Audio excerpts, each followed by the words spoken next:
Welcome, ladies and gentlemen, chicas and chicos, the youthful, the aged, the boisterous, the mute, and the comatose, the manic, the despondent, the Cougar fans, and the Oklahoma supporters. But I repeat myself, to this, the fourth time, the Oracle speaks. Continuing our tradition to bring you the facts, wisdom, and knowledge you need to know, but just never knew. Now, the Oracle speaks to you. Now it's time for the word of the day. Today's word is despondent. Merriam-Webster tells us that despondent means feeling or showing extreme discouragement, dejection, or depression.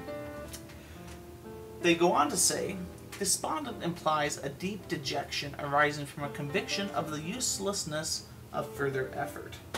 Someone who's given up all hope. Examples of despondency could include someone who's on 20 dates with a girl, he's lavished her with praise, with flowers, with chocolates, pretty much anything and everything she could want. And she rejects him. He's going to feel despondent. He's not going to feel that anything can help. Despondency can also be a little more serious. Victims or people who are held in prison, such as prisoners of war, often can become despondent. They think that they will never see an end. It's a pretty intense situation. Quickly, let's go through the different levels of despair. First, you have desperate. Implies despair that prompts reckless action or violence.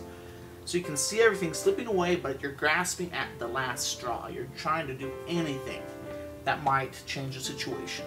From desperate, you go to despairing. It suggests the slipping away of all hope, often leading into despondency. And finally, you have hopeless. Suggests despair and cessation of effort. You're just going to sit there because the person doesn't believe anything they do will make it better. And that, my friends, is your word of the day.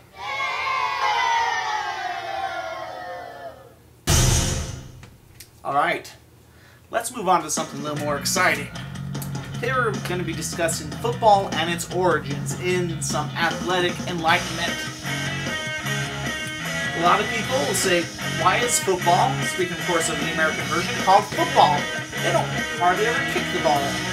It's mostly running and other things. Well, let's go back in history. Back in the 1800s, there's a game in England called football. Usually played between two towns, it was for the common folk. The main object was to see if you could advance the ball to one end of the field or the other. It was played by running on the ground instead of on horseback, as was common for the noble people. Hence it was called football, because it was played on foot instead of horse, like polo. But there's more. As the game became more popular, differences began to pop up. Some groups preferred to only kick the ball, while others got the bright idea to pick it up and run with it. Different associations formed, and the one that preferred to kick the ball was called association football. The Brits, in their amazing way of coming up with nicknames, called this brand of football soccer, based on the slang term for association, which was sock, S-O-C. The other form, the one where people picked up the ball and ran with it, was called rugby. Moving on, later in America, and actually including Canada, both of these types of football were played. But another form was developing it as well. It began in the Ivy League schools, after they played a game with some Canadian schools. Princeton and Harvard were some of the early adopters. We have Harvard to thank for the size of the field because their polo grounds were smaller, and so you could only fit a 53 1/3 yard wide field in there.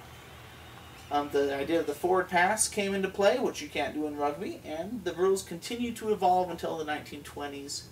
And of course the differences between football, rugby, and soccer are pretty pronounced. They all come from the same game called football back in the 1800s in Britain.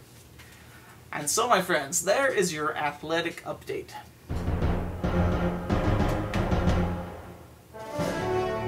And now, an inspirational essay.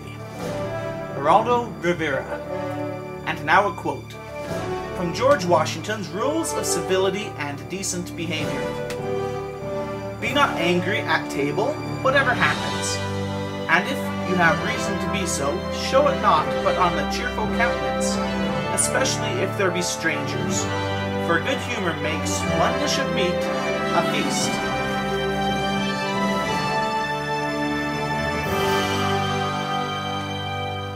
The oracle has spoken.